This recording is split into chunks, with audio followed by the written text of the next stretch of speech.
Em,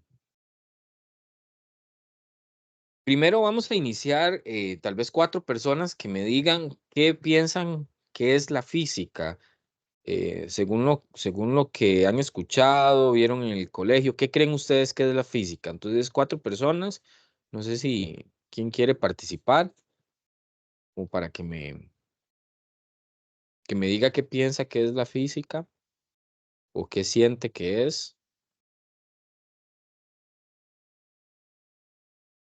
Buenas noches, ¿me escuchan? Sí, Martín, claro. La física es una ciencia experimental, es una ciencia que ocupa de un lenguaje matemático para poder entenderla. Y creo que era una, no sé, no recuerdo bien la palabra, es una ciencia táctica o táctica, que digamos no es tan formal como la matemática.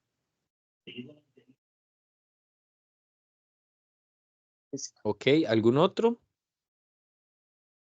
que nos quiera aportar, que haya escuchado acerca de la física?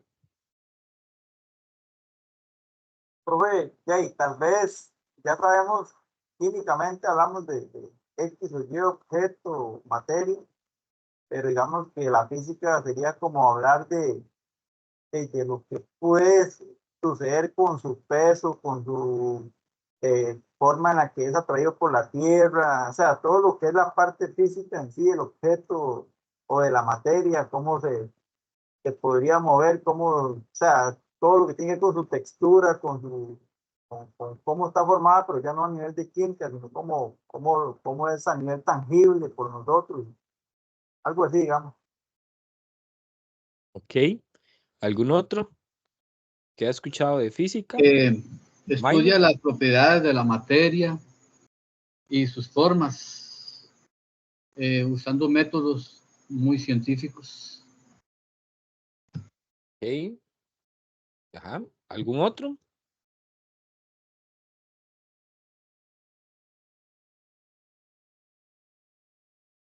Profe, yo, Ujú, Helen. bueno, para mí la física es una ciencia que trata de explicar fenómenos cotidianos de la vida, de los más básicos hasta los más elevados.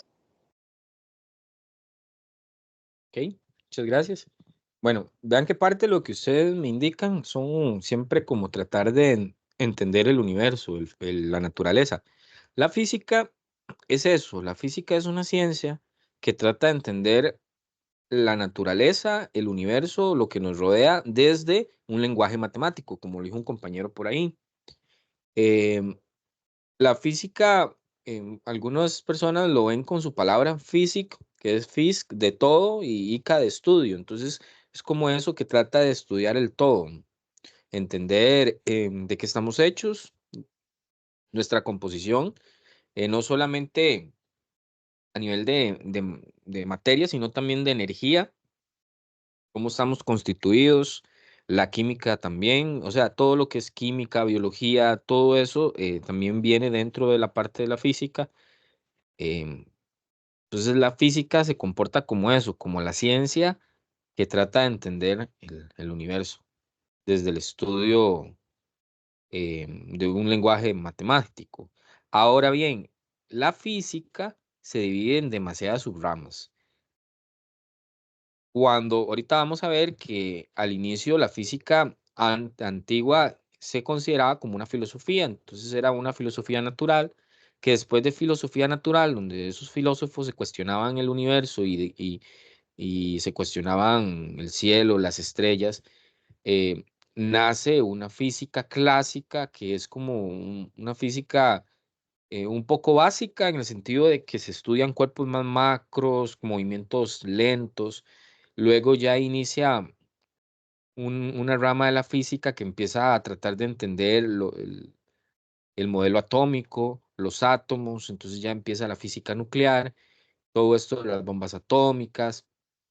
También está la física cuántica, que es como lo que actualmente se está tratando de entender, que es el mundo desde lo cuántico. Entonces la física es súper amplia y como decía alguien por ahí, trata de estudiar cosas simples y también cosas muy complejas, que nosotros, también por el conocimiento matemático que ustedes tienen en este momento, vamos a simplificar lo que vamos a ver de física a solo física clásica y a un nivel muy básico, porque nos haría falta mucha matemática para poder profundizar más allá. Pero por el momento vamos a ver aspectos que tienen que ver con Newton o así. Ahí vamos viendo. Ok. Además, la física nos permite también entender por qué llueve, qué es lo que causa que existan precipitaciones. De hecho, vean que la meteorología es una rama muy importante y de hecho, si usted quiere ser meteorólogo, tiene que casi que llevar muchos cursos de física durante 3 años y ya después se especializa en meteorología, pero prácticamente un meteorólogo es un físico. También el entendimiento del universo, las estrellas. Aquí tenemos a los astrónomos, a los cosmólogos, que tratan de entender de qué están hechas las estrellas, cuáles son sus ciclos de vida, em, qué es una galaxia, de qué está constituida y todo lo demás. También la gente que trata de ver si hay vida en otros planetas, en otras galaxias, todo eso es parte de ramas que vienen de la física. Ok, entonces como para ver un poco, lo importante de esto es que ustedes vean que la física tiene relación con otros campos. Entonces, dentro de la historia de la física, podemos ver que a sus inicios teníamos, qué sé yo, la primera teoría atómica en Grecia, donde aparece Leucipo y Demócrito, que ellos formulan una hipótesis sobre los componentes de la materia. Esto fue, podemos decir que es la física en la antigüedad. También tenemos a Aristóteles en ese tiempo, en la antigüedad, esto es antes de la era cristiana, donde Aristóteles aporta ideas de movimiento. Entonces ya él trata de explicar por qué hay cuerpos que caen, y en este momento se creía sobre que la Tierra era el centro del universo, el geocentrismo.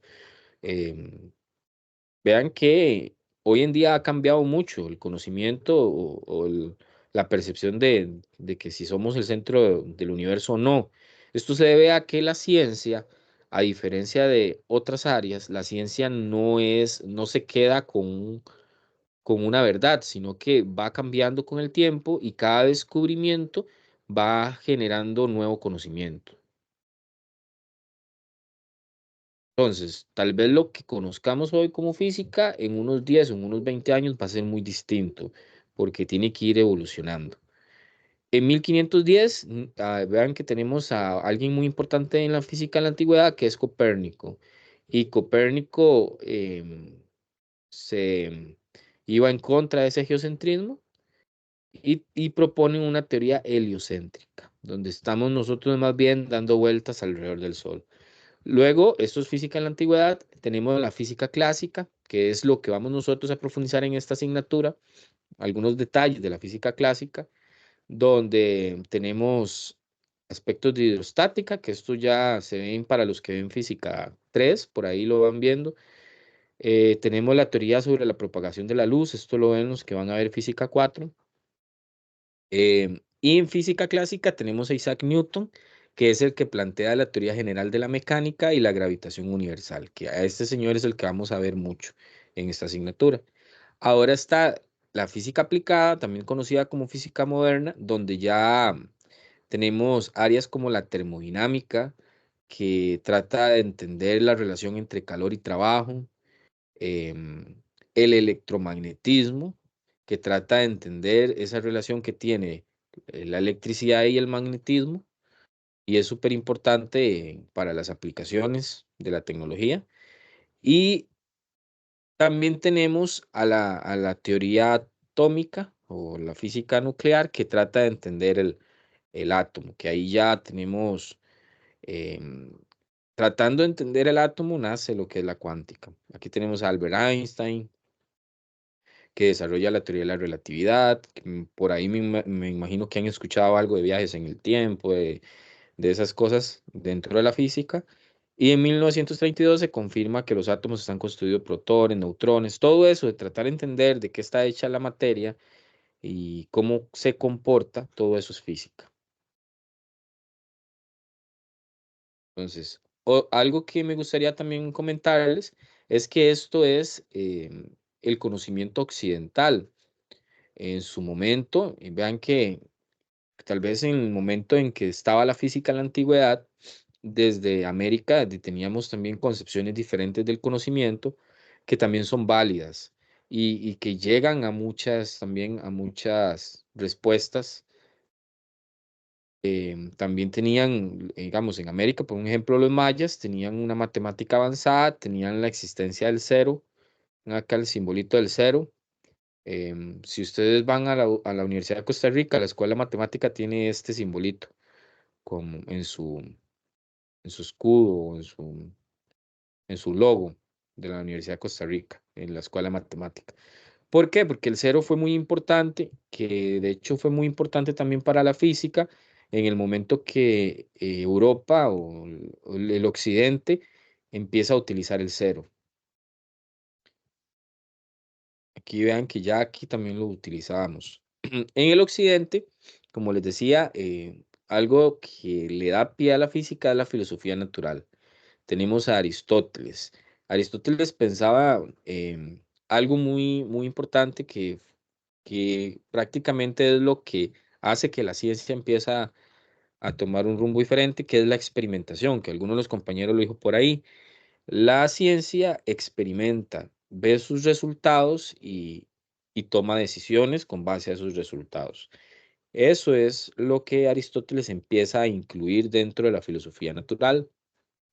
Aristóteles, aquí vean aquí el modelo geocentrista, donde la Tierra está en el centro del universo, era un modelo muy religioso, entonces era muy aceptado por, por la iglesia,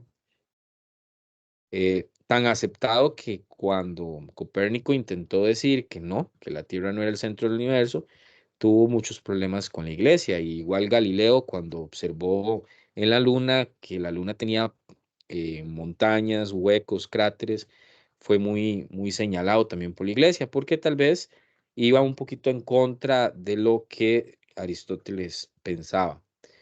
Vean que Aristóteles daba una explicación a que la materia estaba constituida de 5 elementos: el agua, la tierra, el fuego, el aire y el éter. Entonces, era una forma de pensar que ha ido cambiando con el tiempo. Em, Hay una época que cuando vayan a leer el libro van a darse cuenta, esa época es muy importante que la tengan em, en mente. Además, vamos a ver un poquito de Galileo, se llama Revolución Científica. Ahí aparecen personajes como Copérnico, que contradice a Aristóteles, como hablamos anteriormente, acerca del geocentrismo. Y aparece Galileo, que Galileo empieza a utilizar ya la experimentación para poder tomar decisiones. Entonces, ¿qué hacía Galileo? Ya empezó a observar, ven acá la foto de la luna que se ve de fondo, como hecha a lápiz.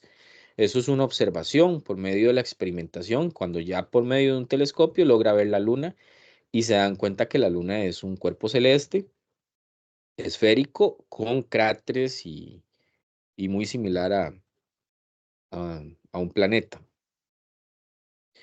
Em, Entonces, la naturaleza de la ciencia.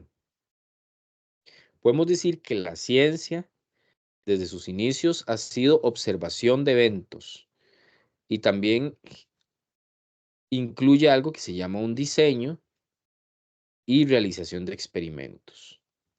Entonces, eso es como parte importante de lo que es la ciencia. También importante para la ciencia, que se desarrolla y se crean teorías. em, ¿Para qué se crean teorías o desarrollan teorías? Para darle significado a esas observaciones que los experimentos nos dan. Entonces, usted hace un experimento, obtiene resultados y trata de buscar una teoría que le justifique el porqué de esos resultados. La ciencia, eso es importante y esto es lo que diferencia a la ciencia a muchas cosas, a otras áreas de pensamiento humano, que es que la ciencia requiere de pruebas en sus teorías. ¿Y para qué las requiere? Para ver si sus predicciones son corroboradas o no con la experimentación. No es lo mismo hacer solo un experimento una vez, porque posiblemente hayan muchos errores y esos errores lo llevaron a ustedes a un resultado erróneo. Pero si hacen esa experimento una, dos, tres, cuatro, cinco veces, entonces pueden ya entonces tomar una decisión como más válida. Y algo importante, la ciencia se basa en el método científico. No sé si alguno de ustedes ha escuchado acerca del método científico, que es como el método investigativo que usan los científicos, no solo los que están dentro de las ciencias básicas, como la física, la química o la biología, sino también la gente que estudia ciencias sociales y demás carreras. ¿Se han escuchado el método científico? Correcto, prueben postulados de Koch, me parece, para experimentar prueba y error. Sí. Hay varios pasos a seguir dentro del método científico. Los que vamos a ver ahorita son como los más utilizados en física y química, que ahorita los ponemos. Serían estos de acá. Bueno, este es Isaac Newton, este es el señor que nos brinda mucha información acerca de las leyes de Newton, poder entender el movimiento de los cuerpos y vamos a verlo bastante. Ok, el método científico, uno de los pasos que se utiliza son los siguientes. Aquí se los pongo para que los tengan ahí a mano. Puede ser que en una evaluación, en esta evaluación que les digo que es sincrónica con video y que se les hace preguntas teóricas, posiblemente también se les pueda preguntar eh, cuáles son los pasos del método científico. Son parte de este capítulo. Primero es observar un fenómeno. Ustedes observan un fenómeno. Cuando lo están observando, normalmente nosotros estamos observando algo y nos planteamos una interrogante sobre eso que observamos. Entonces, qué sé yo, estoy viendo el cielo, veo que el cielo de un pronto a otro se oscurece a plena luz del día. Entonces yo me pregunto, ¿por qué se oscurece el cielo a plena luz del día? Es el planteamiento del problema. Ya entonces, después de que se plantea el problema, uno empieza con una hipótesis.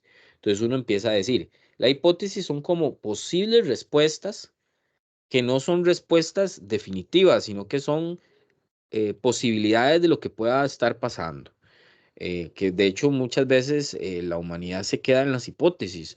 Pasa en las redes sociales, que en las redes sociales la gente observa cosas, se plantean preguntas y de una vez da respuestas como si fueran ciertas. Las hipótesis las toma de una vez como ciertas sin haber hecho un proceso de experimentación. Y la hipótesis tal vez pueda ser, ok, puede ser que se oscureció porque las nubes tenían mucha agua y estaban muy oscuras y me taparon el sol, o porque había un eclipse, o porque varias opciones. Luego ustedes hacen una experimentación que, que puede ser una maqueta, puede ser en un laboratorio, puedan generar una nube con mucha agua para ver si la nube con mucha agua oscurece o no. Y luego registran los resultados y ya dan sus conclusiones. Cuando dan sus conclusiones, ya se fijan a ver cuál es la hipótesis, si la rechazo o la acepto. Eso es el método científico. Entonces, como para que vean que es un proceso bastante complejo. ¿Se entiende? Sí. No sé si me indican si se entiende o no.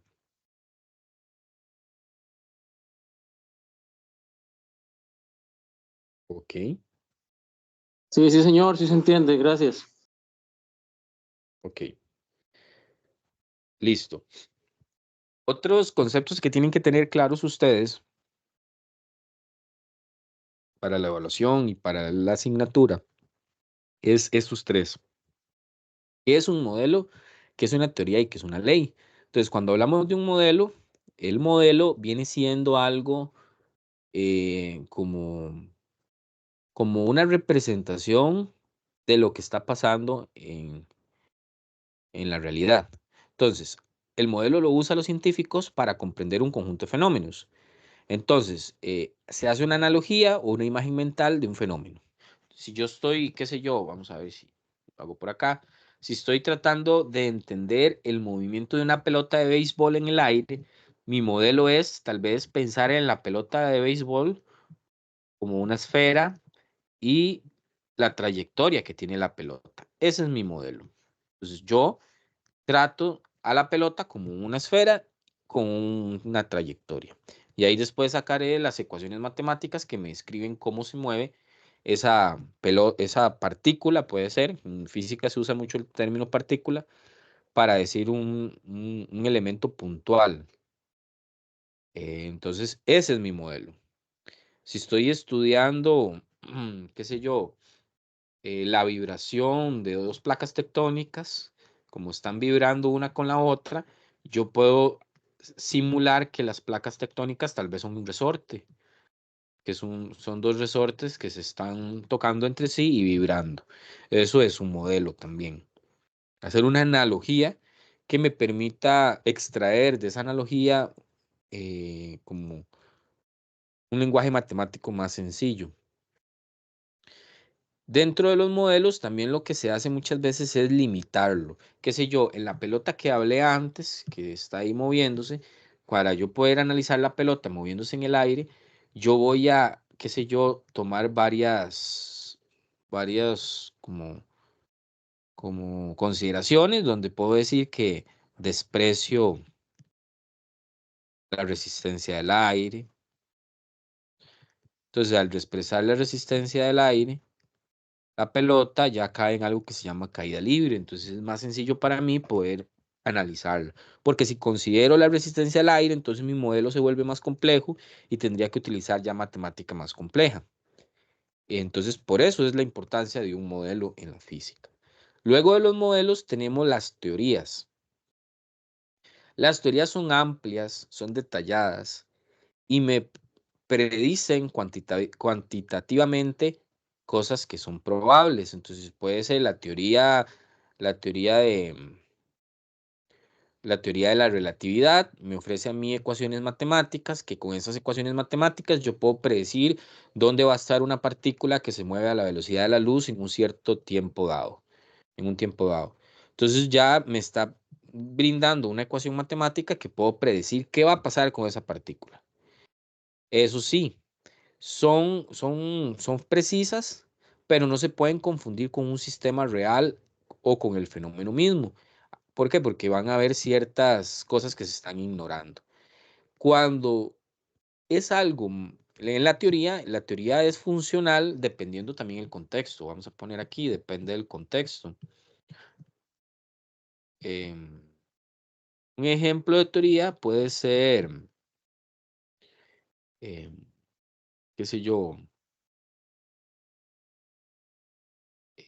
vamos a ver, que yo quiera utilizar una ecuación de movimiento como velocidad igual a distancia entre tiempo para un objeto que se mueve en un carrito. Claro, es funcional para un sistema en el cual las velocidades son lentas, pero si yo ya lo quiero utilizar para un electrón alrededor del núcleo, ya esa ecuación no me funciona. ¿Por qué? Porque no es amplia para todos los sistemas, solo para condiciones específicas, donde no tengamos problemas por un sistema cuántico o velocidades relativistas. Entonces, eso lo vamos a ir viendo. Eso es una teoría. Las leyes son afirmaciones concisas y generales, pero tienen que validarse sobre un amplio rango de fenómenos observados. Una ley ya es general, entonces la ley es mucho más grande. Entonces, la ley de la termodinámica es aplicable en cualquier situación, en cualquier contexto. La teoría se aplica para cierto contexto y eso es importante. No todas las hipótesis son teorías. Normalmente cuando nosotros estamos viendo redes sociales como TikTok o, o todo esto. Yo no sé si ustedes han escuchado que la gente dice, yo tengo una teoría de por qué pasa esto, y ya empiezan a hablar lo que piensan o lo que opinan. Eso no es una teoría, porque la teoría tiene que estar respaldada por una experimentación y tiene que brindar resultados que se em, ¿cómo es? Que ser validados con diferentes experimentos. Entonces, una teoría es algo más complejo que una cierta hipótesis. Y la gente normalmente ha metido la palabra teoría dentro del habla como si fuera una hipótesis. No sé si les ha pasado eso cuando están viendo videos o así, que la gente confunde mucho la palabra hipótesis con teoría. Ustedes no la pueden confundir, más en este curso. eh, Qué sé yo, en el quiz, en una evaluación, es necesario saber la diferencia. Ok, esto lo vamos a trabajar más adelante, pero se los pongo aquí porque me gusta que vean que el libro trae estrategias para resolver problemas. Eso lo va a trabajar siempre que termine un capítulo, entonces viene cuál es la estrategia. Y a veces es bueno, como es el primer curso de física, entonces uno a veces no sabe cómo estudiar, cómo enfrentarse a los problemas, entonces seguir estos pasos puede que nos ayude. Acá es importante entender que física no es esa experiencia que tal vez muchos tengamos en la secundaria, donde física es leer un problema y buscar la ecuación para resolver el problema. Eso no es física. Física es leer un fenómeno, entender qué está pasando, ver cuáles son las leyes físicas que están ahí en ese problema y luego utilizar la matemática. Entonces, muchas veces un problema no es de meter datos en una ecuación y obtener un resultado, sino que es un poquito más complejo. Hay que utilizar mucho un pensamiento más eh, de reflexión de qué está sucediendo. Entonces, estos pasos a veces nos ayudan a poder resolver problemas. Ok, ahora sí, en este capítulo vamos a iniciar con cantidades físicas. Las cantidades físicas son cantidades que tienen una unidad y un número. El número es la cantidad 1, 2, 3, 4, 5 y la unidad es lo que lo acompaña. Qué sé yo, si ustedes están midiendo la masa de papas, entonces serían 1 kilogramo de papas, 1 sería la unidad, entonces tendríamos a 1 como la unidad y, perdón, el 1 sería el número, aquí, no, aquí, el número.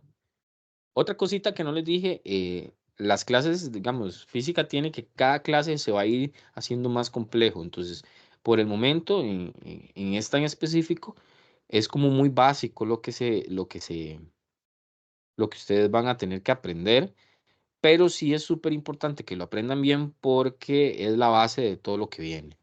Y conforme vayamos avanzando, se van a dar cuenta que se va volviendo un poquito más complejo. 1 sería el número. Y lo que acompaña el número sería la unidad. Es importante reconocer las unidades, ustedes tienen que aprendérselas.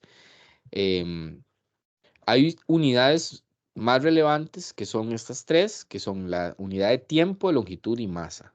Esto es lo que le conocen como el espacio-tiempo. El espacio está representado por longitud y el tiempo, y la masa, que es como la curvatura de ellos, pero eso ya es algo más desde el punto de vista cuántico. Entonces, el tiempo normalmente lo vamos a trabajar en segundos, horas, minutos. Tenemos que tratar de hacer esas conversiones. Yo les recomiendo que se vayan aprendiendo cuánto equivale una hora, son 60 minutos. Cuánto equivale un minuto, son 60 segundos, todo esto que tal vez trabajaron en el colegio, tenemos que aprenderlo de nuevo. Las longitudes pueden estar dadas en un montón de unidades, nosotros necesitamos trabajar una unidad en específico. Igual la masa, puede ser que la masa la den en kilogramos, la den en libras, La longitud puede estar dada en metros, perdón, en yardas, en pies. Entonces nosotros tenemos que tener un convenio para ver qué unidades vamos a trabajar. Ese convenio ahorita lo vamos a ver. Cuando hacemos mediciones, bueno, de una vez lo vamos a decir, ese convenio se llama Sistema Internacional de Unidades, el SI, que ahorita lo vamos a ver. Cuando yo hago mediciones, ya sea de tiempo, de longitud o de masa, hay un concepto importante y para los que llevan laboratorio lo van a tener que trabajar bastante, que se llama la incertidumbre. ¿Qué es lo que me dice la incertidumbre? Que realmente cualquier medición que ustedes hagan de masa, de longitud o de tiempo, todas las mediciones existentes que hacemos nosotros con nuestros instrumentos no son precisas. ¿Qué significa que no sea precisa? Que realmente no estoy dando el dato exacto de esa medición, sino un aproximado. Esto se trata de aproximados. ¿De qué depende qué tan aproximado sea el valor de la medición? Del instrumento que yo utilice. Entonces, a eso se le conoce incertidumbre. Entonces, importante que lo recordemos, toda medición tiene una incertidumbre asociada a ella. Hay diferentes aspectos que me pueden dar una incertidumbre. Vean que aquí se los coloco para que lo tengan a mano. Uno de ellos son equivocaciones, porque medimos mal, y la limitada a la precisión del instrumento. O sea, no es lo mismo medir con una regla. A ver qué pasó aquí. Creo que me salí. Chancecito. Ok, aquí estoy otra vez. No es lo mismo medir con una regla que esté. ¿Ustedes ven la presentación? Sí. No sé por qué. Ok, ahora sí. No es lo Correcto, mismo yo igual, medir profe. con. Ok, genial. No es lo mismo medir con una regla que esté graduada en milímetros a una regla que esté graduada en centímetros.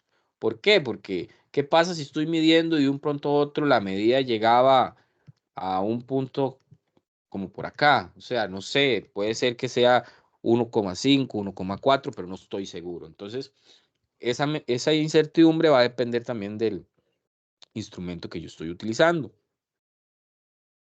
Ahora, cuando el instrumento es manual, ojo acá, que eso tienen que calcularlo. Cuando el instrumento es manual, la incertidumbre se saca de una forma muy sencilla. Digamos, si es una regla como la que viene aquí en esta imagen, ustedes tienen que fijarse cuál es la menor medida. Vean que la menor medida de esa regla, que viene en la presentación, es de 1 centímetro. Entonces, 1 centímetro de la menor medida, yo lo que hago es dividir entre 2 la menor medida. Eso me da 0,5 centímetros. Esta es la incertidumbre del instrumento. Entonces, ¿qué significa esa incertidumbre? Que si yo llegué y medí 8,8 centímetros con la regla, realmente lo que estoy midiendo no es esto. O sea, es una aproximación, pero no estoy seguro. Entonces le tenemos que poner más o menos 0,5 centímetros. Significa que la medida correcta, verdadera, exacta, está entre una escala que puede ser, ¿cuánto sería? 8,8 menos 0,5, 8,3. Entre 8,3 y, ¿cuánto sería? 8,8 más 0,5, 9, ¿cuánto? 9,3. Entre estos valores. Ahí, por ahí, debe de andar la verdadera medición. No sé cuál es, pero tiene que andar por ahí.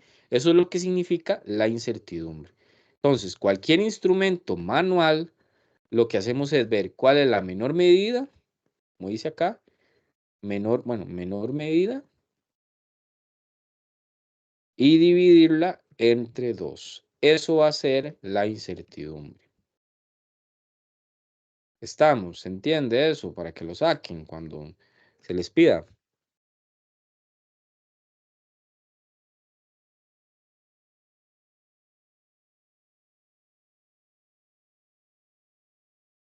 Sí, Correcto, correcto, señor. ok, genial. Importante que esto se lo sepan hacer ya de forma intuitiva, así que lo hagan em, súper bien. Entonces, también tenemos diferentes, la incertidumbre la podemos hablar de diferentes formas.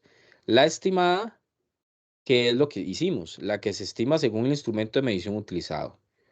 Entonces, ya lo hablamos, puede ser diferente. Para el caso de un instrumento analógico, analógico sería como esta regla, algo manual, que nosotros tenemos que visualizar para ver cuál es la medida.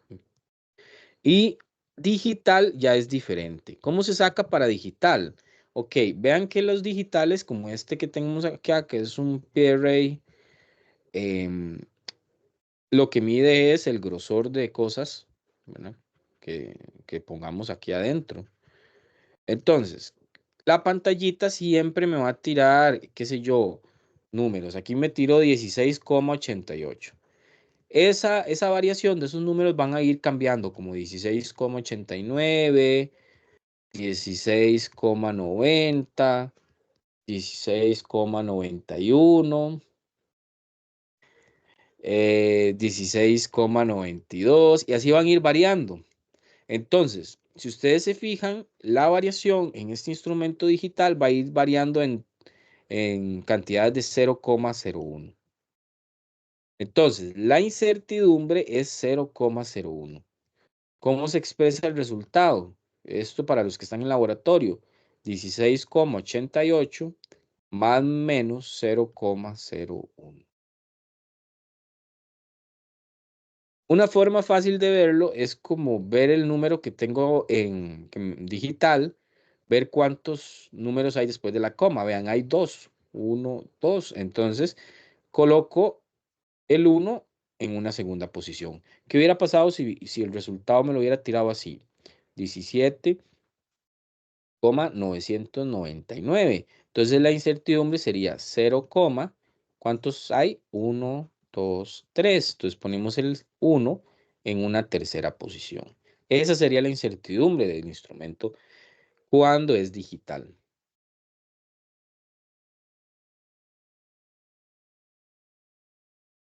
Estamos.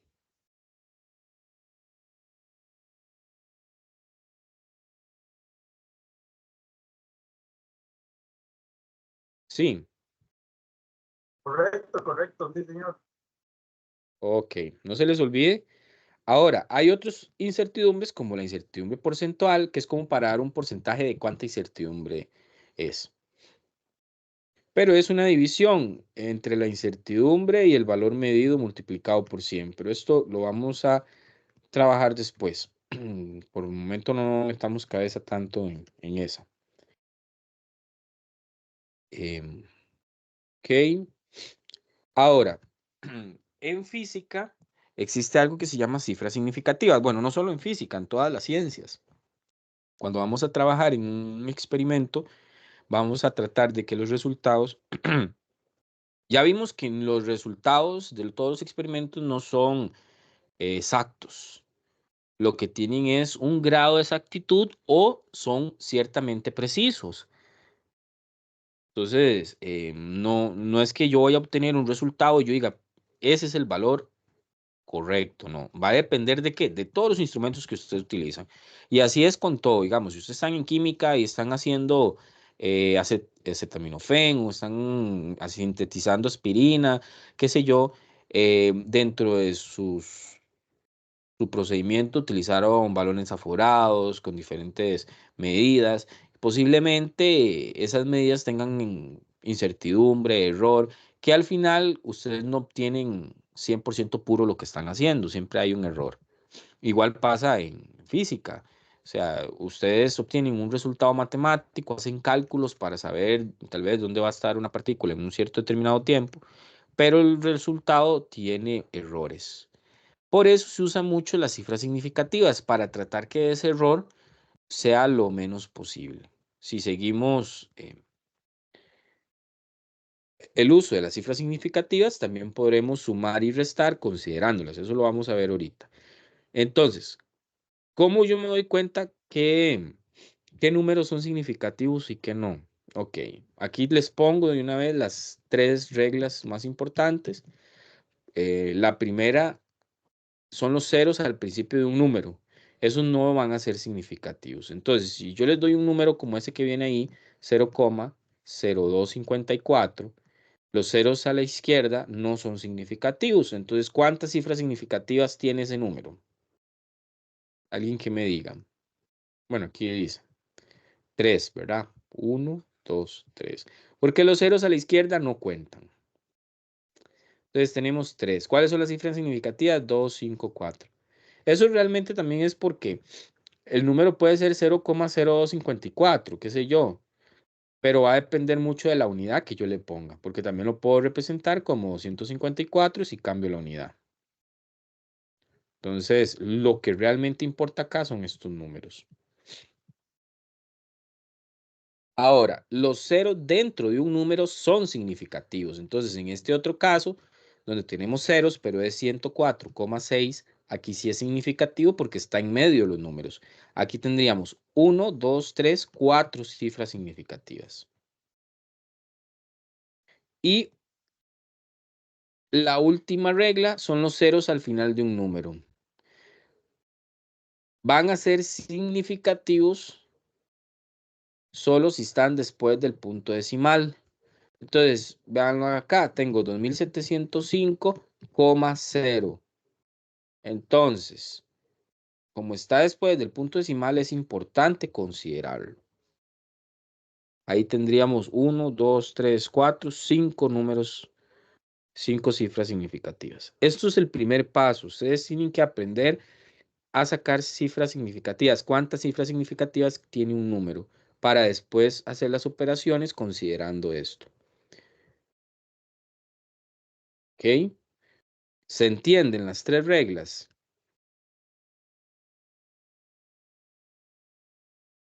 Ok, perfecto. Ceros a la izquierda, ceros en medio y ceros después de la coma.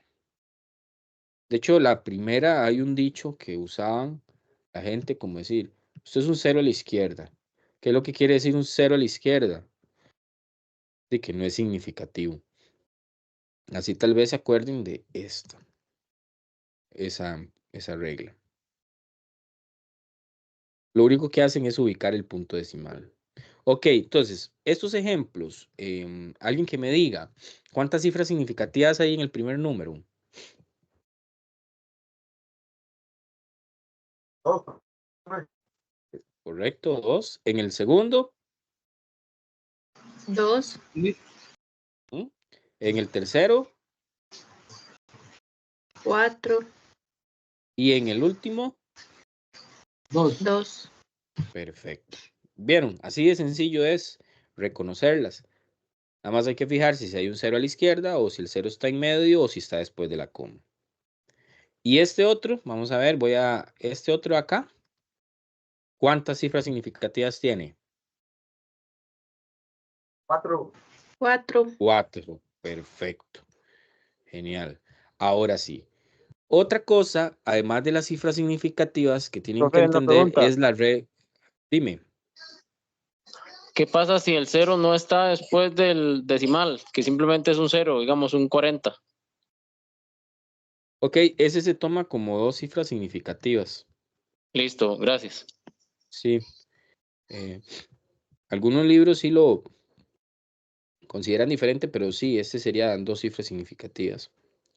Listo. Vamos. Reglas para redondeo. ¿Cómo se redondea? Esto es algo que uno debería de ya saber desde el colegio, pero a veces uno se le olvida.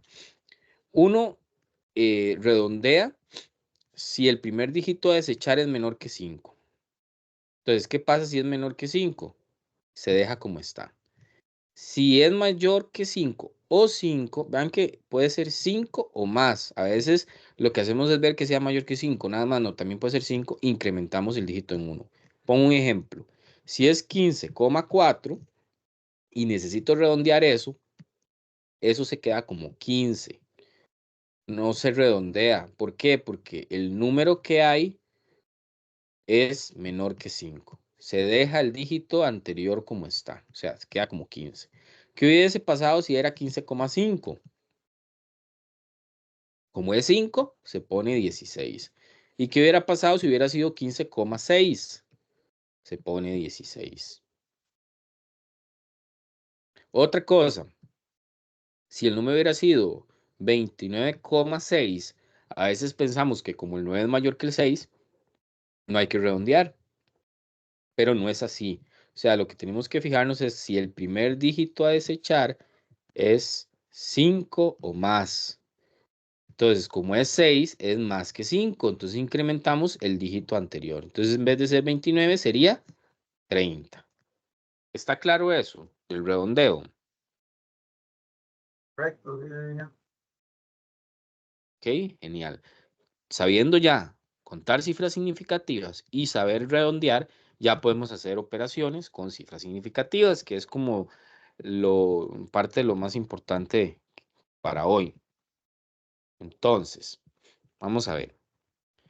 Primero vamos a empezar con las multiplicaciones y las divisiones. Les pongo este ejemplo acá que dice que las reglas para cifras significativas implican que el resultado de un cálculo no puede ser más exacto que la cantidad menos exacta empleada. Entonces lo que se hace es que si usted tiene muchos números, tratar de no empezar a meter números más de la cuenta, porque entonces al final el resultado, al meter en esta ecuación, luego en esta, vamos a tener un resultado muy diferente. Entonces, cuando son multiplicaciones o divisiones, lo que tenemos que fijarnos es en el número con menos cifras significativas. Vean esta división de acá. Estamos dividiendo 5,3 entre 1,67. ¿Cuántas cifras significativas tiene el número de arriba? Solo 2. ¿Cuántas tiene el número de abajo? 3. ¿Cuánto da el resultado de hacer eso? No sé si alguien lo puede hacer ahí en la calculadora.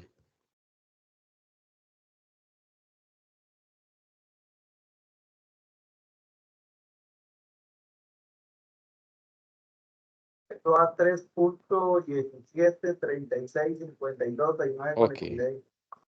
Ok, vamos despacio. 3.17. 36, Ajá. 52, 69, Ujú. 46. Vean qué número más grande. Imagínese que uno esté dando esos resultados así. Apunta eso, luego el otro, luego el otro. Imagínese, se hace un, un procedimiento muy feo. Entonces, ¿qué es lo que dice que tenemos que aplicar cuando hacemos multiplicación o división? Fijarnos en el número con menos cifras. ¿Cuál es? El numerador tiene 2. Entonces, todo ese resultado hay que redondearlo a 2 cifras significativas. O sea, solo puedo poner el 3 y un número más. Como el que voy a eliminar es el 7 y es mayor que 5, entonces el 1 pasa a ser 2. Y el resultado lo doy como 3,2. Sí se va entendiendo, ¿verdad?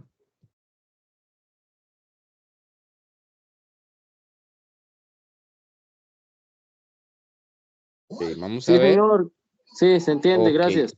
hagamos este ejemplo entonces entre nosotros, a ver si se entiende. Voy a hacer esta multiplicación. 2,4 por 6,66 por 7,78 por 90. Alguien que lo haga y me diga cuánto da.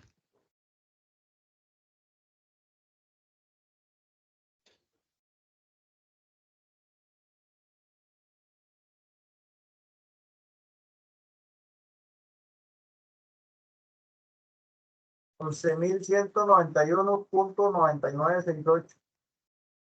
11,000. 191.9968. 11,191. Ok, ahí vamos dejándolas. Ahora esta, 2,4 dividido entre No se diga 7,69. rápido. Un 1, 1,191. 11,000. Ah, Falta un 11,000. uno ahí en ese. Hoy, 11,191. Ok, listo. Esta otra, ¿cuánto da?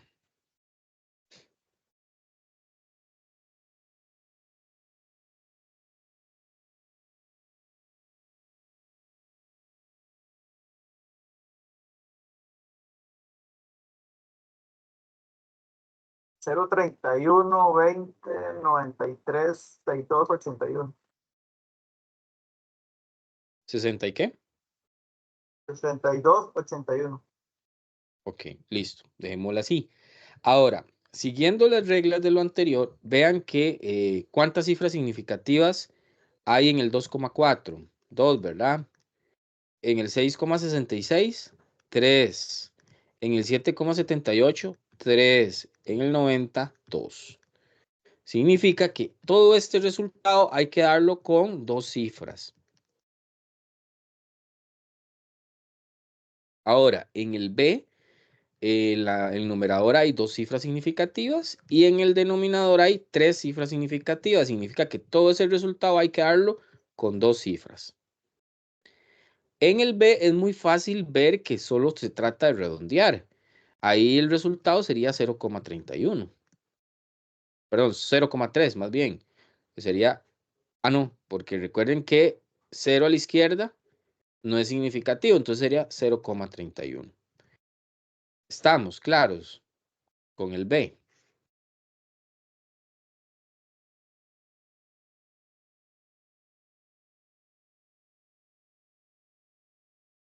Sí, ¿verdad? El B sí se entiende. Profe, correcto. Entonces, a la hora de redondear también se usan las leyes esas para no tomar en cuenta el cero tampoco, por lo que veo.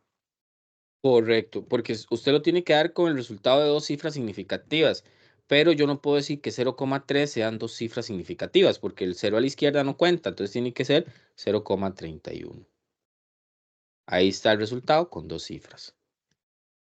Ahora, el problema es cuando me da un número que no puede ser así redondeado tan fácil, porque 11.191 ya solo ese número tiene cinco cifras significativas.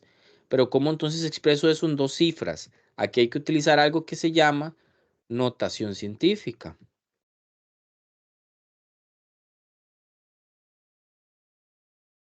¿Se acuerdan de eso? De la notación científica.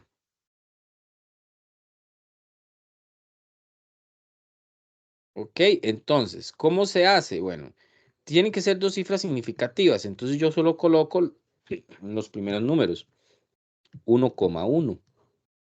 Ahí están las dos cifras significativas. Luego tenemos que correr la coma está acá, vamos a ver cuántas veces se corre. 1, 2, 3, 4 posiciones se corren para llegar a ese punto donde lo estoy colocando. Entonces pongo por 10 a la 4. Esa sería una expresión con dos cifras significativas, utilizando notación científica para esos casos. Entonces quedaría 1,1 por 10 a la 4.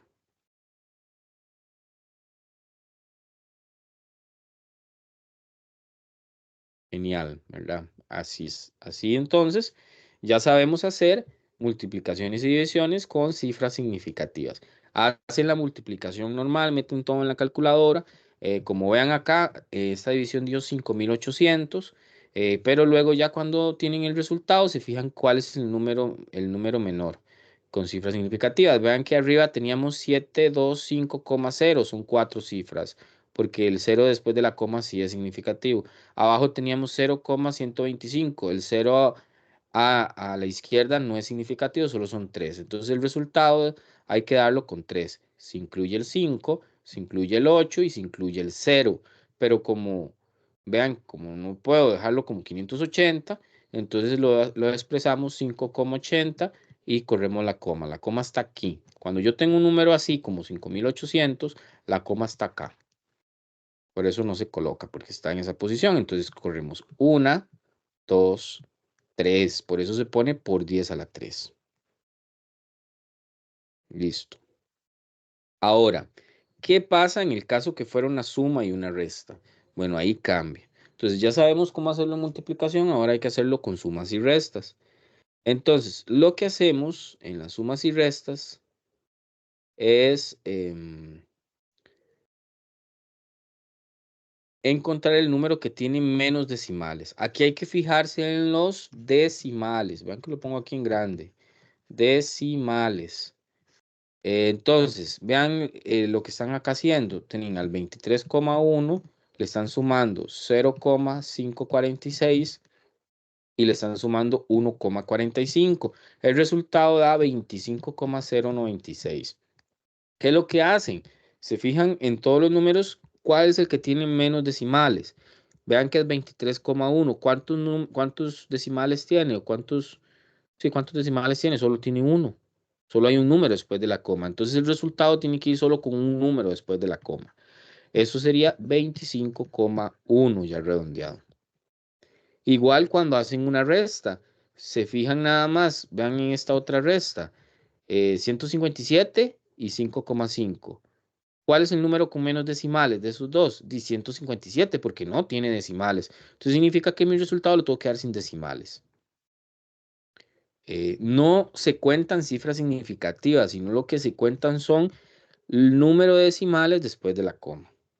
¿Estamos? ¿Está claro?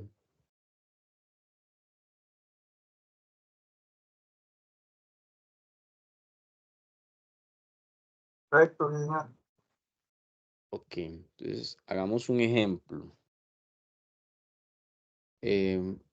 Digamos que tenemos 235,10, 429,66, más todo eso lo vamos a sumar. Alguien que sume esto y me dice cuánto les da.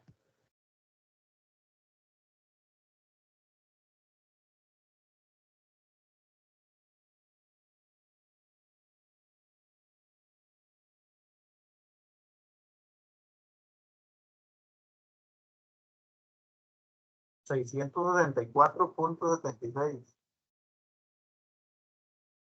Ok, y vean que entonces aquí tenemos dos decimales después de la coma. En este tenemos 0 y en este tenemos 2. Entonces el resultado hay que darlo con 0. Sería 665. Y así expresamos de una manera correcta el número de decimales.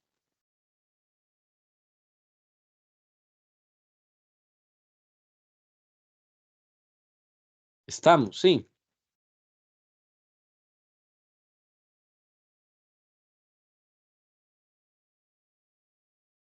Sí, señor.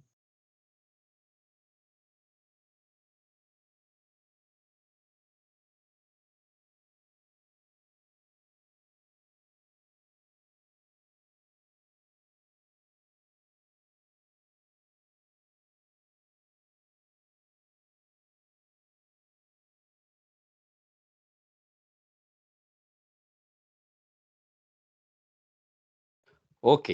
Entonces ya sabemos sumar, restar, multiplicar y dividir usando cifras significativas.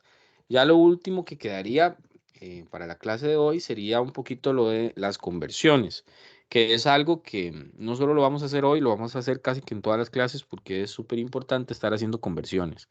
Por el momento vamos a hablar de ello y ahí ustedes van a ver que es algo de todos los temas o capítulos siempre. Ahora, ¿qué son patrones de medida? Bueno, en la física, en la metrología, que es más que todo el área que se encarga de las mediciones, la química, la biología, la arquitectura, la ingeniería, todo lo que realice mediciones, hace uso de patrones de medida. El patrón de medida es como una medida que se establece como un estándar y de ahí se saca una unidad de medida. Un ejemplo, em, el metro que conocemos comúnmente, pues hay una varilla en algún lugar que eso establece cuánto es el metro. Ya después de ahí se sacan todas las mediciones a partir del metro, se saca una escala. Entonces, las unidades bases del sistema internacional que nosotros vamos a utilizar son estas. ¿Por qué nos vamos a centrar en estas? Porque si no hubiese un convenio sería muy complejo la ciencia. Imagínense que hay medidas no convencionales, como el codo. Vean que un codo es algo que tiene que ver cuánto mide desde nuestro codo hasta la punta de los dedos. Un palmo serían los 4 dedos. Aquí lo vean ahí donde se ve, que son no convencionales. Aquí sería el palmo. Un pie. Imagínense si cada país, antes como la decisión del pie era el pie del rey. Pero todos tenemos los pies con medidas diferentes, entonces eso también genera más inexactitud y más error en las medidas. La pulgada, vean que es desde de esta parte del dedo hasta termina la uña. La yarda, una braza, un paso, una cuarta y un dedo. O sea, son mediciones no convencionales. Nosotros vamos a utilizar estas porque por convenio se ha decidido que estas son las que se deberían de ser universales de forma internacional. Para el metro vamos a utilizar, para la longitud, que es la propiedad de medida, la longitud, vamos a usar el metro. Claro, el metro, como vieron ustedes en la escuela y el inicio del colegio, usted lo puede representar con prefijos como kilómetro, centímetro, milímetro, nanómetro, todos esos. La masa vamos a representar el kilogramo, va a estar representada por el kilogramo. O sea, en Costa Rica vamos a usar kilogramos, no vamos a como en Estados Unidos, que se usa mucho las libras y que la longitud usan las pulgadas y los pies. No, aquí vamos a usar kilogramo. El tiempo, vamos a usar los segundos, que sabemos que los segundos son 60 segundos, un minuto, 60 minutos, un minuto, 60 minutos, una hora, 24 horas, un día y 365 días, un año. Los amperios van a ser para la corriente eléctrica, no lo vamos a usar mucho en este curso, más adelante tal vez sí. Para la temperatura, que es una medida muy utilizada en termodinámica, los Kelvin. La cantidad de sustancia, los mol, que se usa mucho en química, y la intensidad luminosa, las candelas. Esas son las unidades básicas del sistema, del sistema internacional. Entonces, ¿cuáles son los prefijos que ustedes tienen que aprenderse? Estos de acá. Sería bueno que se los aprendan porque, o por lo menos trabajen bastante con ellos para que cuando tengan un problema se agilice. Vean que cada prefijo en esta tabla, que es una tabla similar a la que va a venir la que viene en el libro de ustedes, cada una tiene un valor. Esos valores están dados en la unidad de medida. Digamos, un ejemplo. Si yo quiero saber centi, 10 a la menos 2. 10 a la menos 2, ¿qué? Bueno, depende de lo que estamos midiendo. Si estamos midiendo masa, entonces yo lo utilizo así. Eso se llaman factores de conversión. Cada vez que vamos a hacer una conversión, vamos a usar factores de conversión. Entonces, masa. Quiero saber, qué sé yo. Vamos a ver si me siguen. Voy a pasar 10 miligramos porque me lo están pidiendo y lo tengo que pasar a kilogramos. Bueno, empecemos sencillo, a gramos. Tengo que pasarlo a gramos. ¿Cómo hacemos? Bueno, tenemos que ver el factor de conversión. ¿Cuánto representa miligramos en gramos? ¿Cómo se ve eso? Aquí están los prefijos. Busquemos mili. Jota, zeta, hexa, peta, tera, giga, mega, kilo, hecto, deca, deci, centi, mili. ¿Qué dice mili? Que son 10 a la menos 3. ¿Qué 10 a la menos 3? Bueno, lo que estamos hablando, masa, gramos. Entonces sería 10 miligramos y tenemos que ahora colocar, como si fuera una división, el factor de conversión. ¿Abajo qué coloco? De este lado, debajo en el La denominador. unidad dada. Ok, puede ser, pero hay que tener cuidado. Tiene que ser la misma que tenga esta de acá. Entonces, podemos poner 1 miligramo, correcto, esa sería la unidad. Y arriba pongo que 1 miligramo equivale a 10 a la menos 3 gramos. Estamos.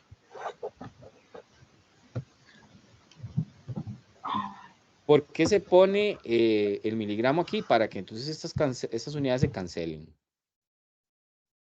Y entonces mi resultado me vaya a dar solo en gramos.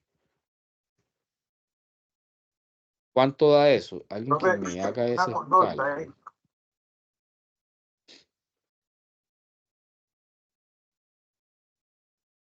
¿Cuánto daría?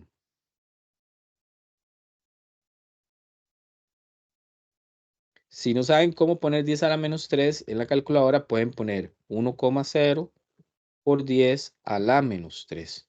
Entonces, así lo pueden colocar y lo multiplican por 10. ¿Cuánto les da? 0,01 Ok, gramos. 0,01 gramos. Entonces significa que 10 miligramos son 0,01 gramos. Y listo. Ahora hagamos otro ejemplo para ir aprendiendo a usar esos factores de conversión. Si yo tengo ahora, digamos, 45 nanogramos y me lo piden pasar a gramos, Austin, una pregunta. No, quería preguntar que si no lo podíamos poner en directo ahí, que hay que ponerlo una vez en esa notación que está ahí de 10 a la menos 3. Directo, ¿cómo sería?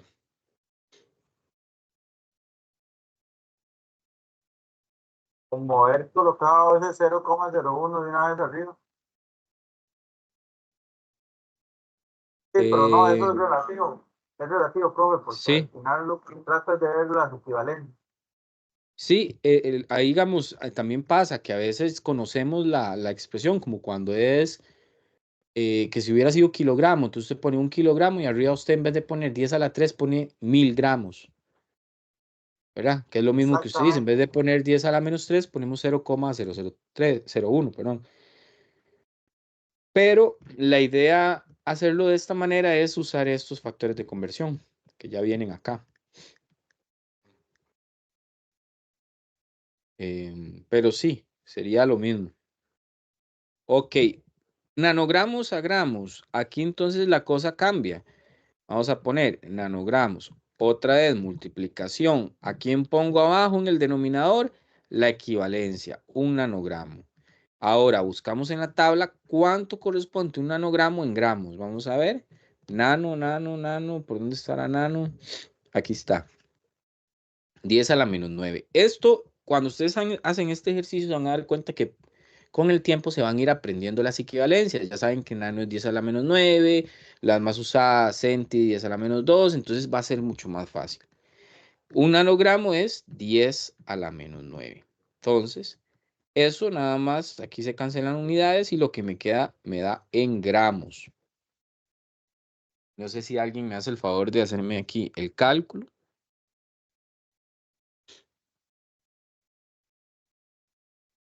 para ver cuánto nos da.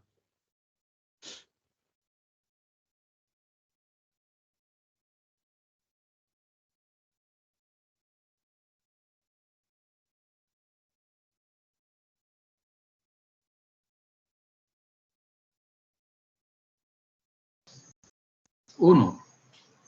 1. ¿Seguro? 45 por, sería 45 por 1,0 por 10 a la menos 9. ¿Cuánto da eso?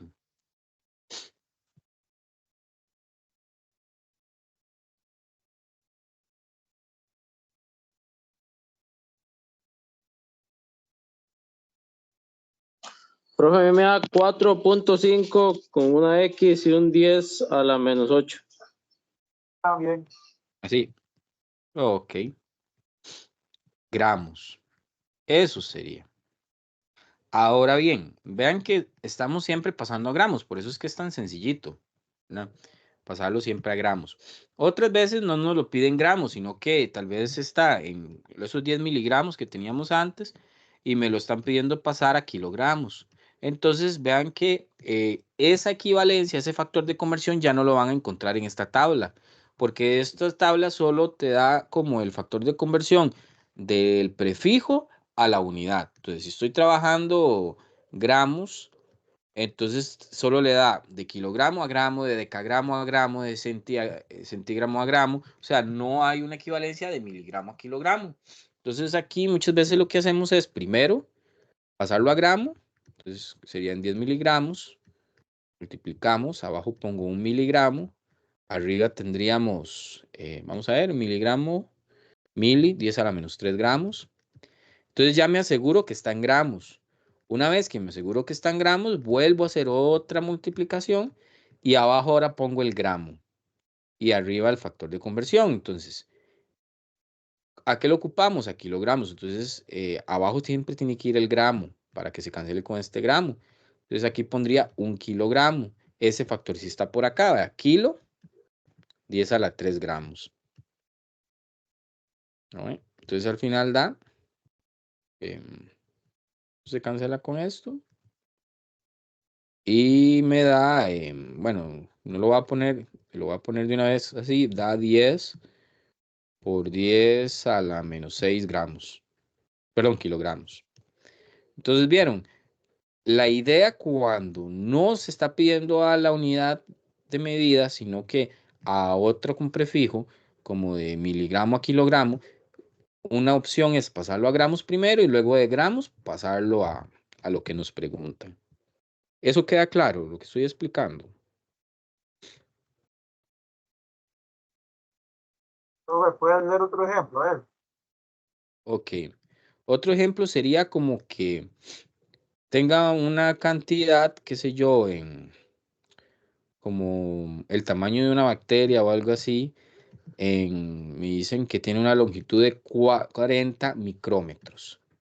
Y me están pidiendo que pase esos 40 micrómetros a otra cantidad, que tal vez sea a nanómetros, o para ver qué tan grande es con el prefijo nanómetros. Entonces, ¿qué hacemos primero? Como no me lo están pidiendo a la unidad, que sería, en este caso, sería metros, entonces primero lo pasamos a metros y luego cuando lo tengo en metros lo paso a lo que me piden. Porque estos factores de conversión son para pasarlos a la unidad de medida. Ya teniéndolo en la unidad de medida, usted lo puede pasar a lo que quiera. Entonces, hacemos 40 micrómetros. Multiplicación. ¿Abajo qué iría? Bueno, podemos buscar los factores de conversión primero. Voy a usar los factores de conversión. Voy a borrar y voy a hacerla de nuevo. 40 micrómetros lo vamos a pasar a nanómetros. Entonces, factores de conversión importantes. ¿Cuánto equivale un micrómetro? Busquemos aquí.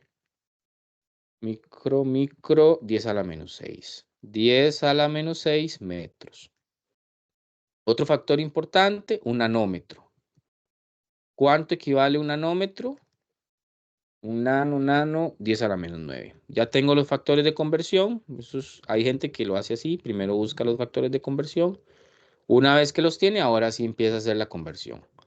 Tenemos 40 micrómetros por línea. ¿Abajo qué coloco? Alguien que me diga, ¿qué coloco abajo?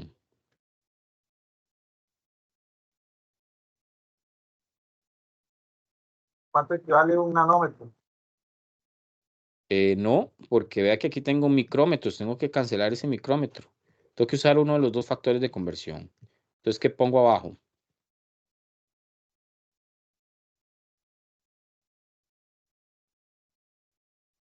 Tengo dos opciones. O pongo esto o pongo esto. Micrómetro. Exacto, pongo esto que está acá. Por eso, cuando estamos empezando, es bueno poner primero los factores de conversión para saber qué es lo que tengo que poner aquí. Entonces, lo que voy a poner es esto. De esa manera se cancela. Los pongamos ahí. Por eso, profe, yo le digo un nanómetro para cancelarlo. Al micrómetro. El nanómetro todavía no. Perdón, micrómetro, que fue que me enredé ahí. Es, sí, micro. Verás cómo cuesta, es uno aprenderse todos esos prefijos. Micrómetro. Entonces, un micrómetro es 10 a la menos 6 metros. Y como decía el compañero, para cancelarlo. Perfecto. Ahora, ya sabemos que está en metros. Ahora, ¿qué le vamos a poner acá? Nos vamos al otro factor de conversión, este. Metros. ¿Ves? Ponemos metros para que se cancele con este metro. Entonces, por fuerza, abajo no puedo poner un metro, sino pongo 10 a la menos 9. Y arriba pongo un nanómetro. Entonces, de esta manera me aseguro que ya ahora sí, este metro se cancela con este y lo que me vaya a dar me da en nanómetros. ¿Verdad? No sé si alguien quiere hacer ahí el cálculo. Creo que da como, no sé, como 40.000 por ahí, creo.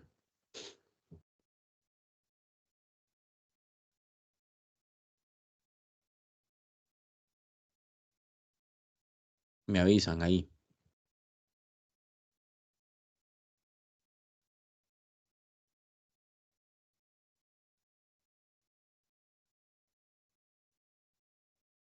$40,000. Ok, genial. 40.000. La otra semana vamos a hacer combinadas para, para profundizar, porque ahorita me interesa, antes de las combinadas, que veamos otras cosas. Entonces, vea, ya vimos, entonces, cómo pasarlas del prefijo que uno quiera a la unidad. Que hicimos el ejemplo con microgramos a gramos, nanogramos a gramos. Y luego estos ejemplos donde más bien me están pidiendo de una que tiene prefijo a otra que tiene prefijo. Entonces lo que yo les recomiendo es páselo a la unidad. Una vez que ya lo tengan en la unidad, ustedes lo pueden pasar a lo que quieran, sabiéndose estos factores de conversión. ¿Verdad? Si siguen esos pasos, la conversión va a ser sencilla. Traten de hacer bastantes práctica para que meter esto en la calculadora se vuelva sencillo. Ahora, hay ciertas unidades que no son, eso más que todo en el caso de la longitud. En la longitud y del volumen. Son más que todos. En la longitud y en el volumen hay ciertas unidades como las de áreas, que son metros cuadrados, y la del volumen, que son metros cúbicos. Estas unidades, las conversiones son un poquito diferentes y es importante tomar en consideración eso. Voy con un ejemplo. Que yo tenga 20 milímetros cuadrados y me estén pidiendo pasar a metros cuadrados. ¿Cómo se hace esta conversión? Algo importante, si ustedes tienen algo en milímetros cuadrados, eso no lo puede pasar a milímetros, porque las cosas se trabajan en un mismo espacio.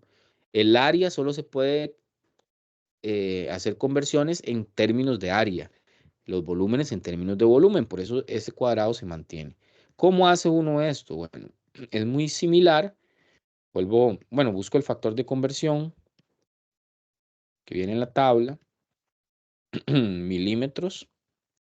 Un milímetro, vamos a buscar, mili, son 10 a la menos 3. 10 a la menos 3 metros. Ahí tengo el factor de conversión, en este caso solo es 1, porque ya es pasarlo a metros. Si hubiera pasado a kilómetros cuadrados, entonces hay que usar 2. ¿Cómo se hace? Bueno, empezamos 20 milímetros cuadrados por la raya, igual que antes. Abajo, ¿qué coloco? 1 milímetro para que se cancele. Y arriba, 10 a la menos 3 metros. ¿Qué es lo que pasa? Que aquí no se me va a cancelar porque el milímetros no está al cuadrado y arriba sí. Entonces, acá es importante meter todo esto en un cuadrado. Entonces, de esta manera, ahora sí, el cuadrado eleva al 10 a la menos 3, eleva al metro y eleva al milímetro. Entonces, ahora sí se cancela. Lo que de esto se va a dar en metros cuadrados.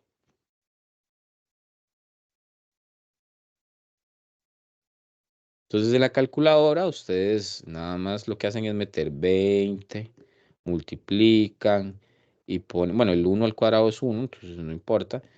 1,0 por 10 a la 3 menos 3, todo eso en un paréntesis y ese paréntesis lo elevan a la 2. Y eso lo que les dé. Me avisan cuánto les da ese resultado.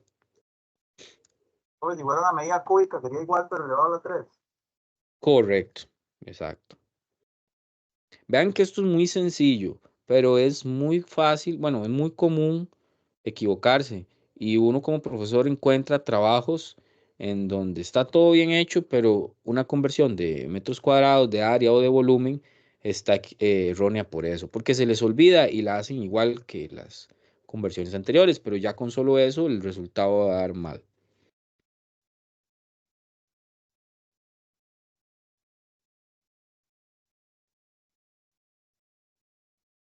¿Cuánto sería? Sí, ¿cuánto? 2 por 10 a la menos 5 metros cuadrados. Ok, metros cuadrados, perfecto. Y el caso del volumen, pues sería la misma cosa, no lo voy a hacer. Sería lo mismo, nada más que cuando meto el paréntesis, en vez de elevar a la 2, elevamos a la 3, al cubo. Y ya no hay a la 4, a la 5, porque no tienen sentido las unidades así. Solo tenemos la longitud en metros y el área en metros cuadrados, pero esto es en metros. Esto sería área y el volumen en metros cúbicos. También puede ser, bueno, en el caso que, no, sí, solo sería estos, los que se elevan al cuadrado y a la 3. Eso sería en cuanto a esto. Ahora bien, también está la opción que sea conversiones de tiempo. También puede usarse en estos prefijos. Lo que pasa es que normalmente lo que vamos a tener es como 1,5 años, pasarlo a segundos. Entonces ustedes ahí van con más orden. Ustedes empiezan 1,5 años. Multiplica. Un año. ¿Cuánto equivale a año en segundos? No sabemos. Entonces primero pasémoslo a días. 365 días. Ya están días. Entonces volvamos a hacer otro. Un día, no sé cuántos segundos tienen. Entonces pasémoslo a horas.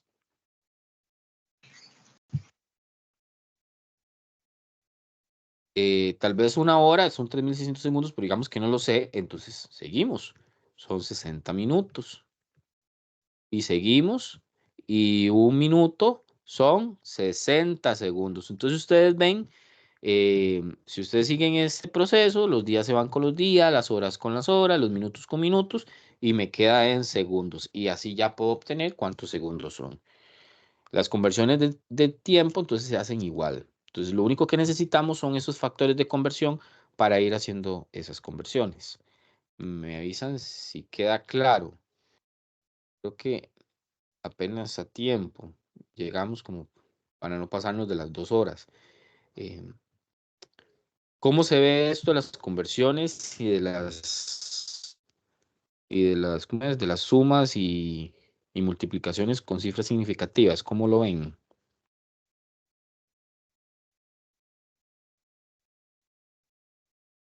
Ok, genial. Vean que es súper importante que manejen estos conceptos. Al principio son sencillos, pero si no los practicamos no se vuelve algo intuitivo, sino que hay que estar revisando y revisando. Profe, Entonces ya cuando el problema es muy grande se vuelve complejo. Dime, Minor. 1.5 años son 347.5 días y lo estamos haciendo por 365 días. No No sé. importa, no importa, porque lo que usted necesita es el factor de conversión. Usted está poniendo abajo un año equivale a 365 días. Entonces, de esa manera se cancela años con años. Entonces, 1,5 se multiplica por 365 y eso le da los días que tiene 1,65 años. Si hubiera sido 2 años, vea que 2 se multiplica por 365, entonces en 2 años hay 800 y resto de días, 700 algo. No sé si me explico. Lo que pones aquí es el factor de conversión. Sí. Independiente, o sea, lo que nos fijamos es en la unidad y luego pongo el factor de conversión. Listo. Vean que, ¿para qué nos sirve todo esto los factores de conversión? Súper importante, porque de hecho para lo que sea, si ustedes estudian farmacia, si estudian medicina, si estudian ingeniería, si estudian cualquier ingeniería, si estudian, ¿cómo se llama? Telecomunicaciones o estudian enseñanza, cualquier carrera que ustedes estén estudiando, esto es súper importante, porque no todo va a estar en las unidades que necesitamos, entonces hay que hacer conversiones. Si reciben un manual para algo de telecomunicaciones y tal vez las frecuencias están en kilohertz o en alguna unidad, algún prefijo con una unidad no común, pues tenemos que hacer las conversiones para llevarlo a nuestro sistema internacional y tal vez ahí poder calibrar una antena, calibrar algo. Entonces, esto es súper importante saber hacerlo. Y también porque así hay ciertas cantidades que podemos expresar de manera bonita. Digamos, vea que si todo lo expresáramos en segundos, qué complejo sería. La vida de una partícula subatómica muy inestable es de 10 a la menos 23 segundos. O sea, una cantidad de vida muy corta. Esa partícula se desintegra muy rápido. Si trabajamos en segundo, imagínense. Vida de elementos radioactivos, vida de un muón. Vean la vida de un elemento radioactivo, 10 a la 22 segundos. Por eso la bomba de Chernobyl todavía sigue emitiendo radiación y hay elementos radioactivos porque la vida es muy larga. Vida de un muón, tiempo entre latidos del corazón humano, casi que un segundo. Un día, un año, vida humana, tiempo de la historia registrada, seres humanos en la Tierra. Vea el tiempo de la historia registrada, 10 a las 11, y vea el tiempo de un elemento radioactivo. O sea, todavía le queda bastante ahí a esos lugares que tienen radiación. Seres humanos en la Tierra, 10 a la 14, vida sobre la Tierra, 10 a la 17, edad del universo, 10 a la 18 segundos. Entonces ven que también esto que usamos cuando estamos viendo cifras significativas, que se llama notación científica, también es muy útil para no tener que expresar un número muy grande, porque vean que la masa del electrón es de 10 a la menos 30 kilogramos. Poner eso en números habría que poner 0, y 1, 2, 3, 4, 5, 6, 7, 8, 9, 10, 11, 12, 13, 14, 15, 16, 17, 18, Acá 19, el lapicero, 20.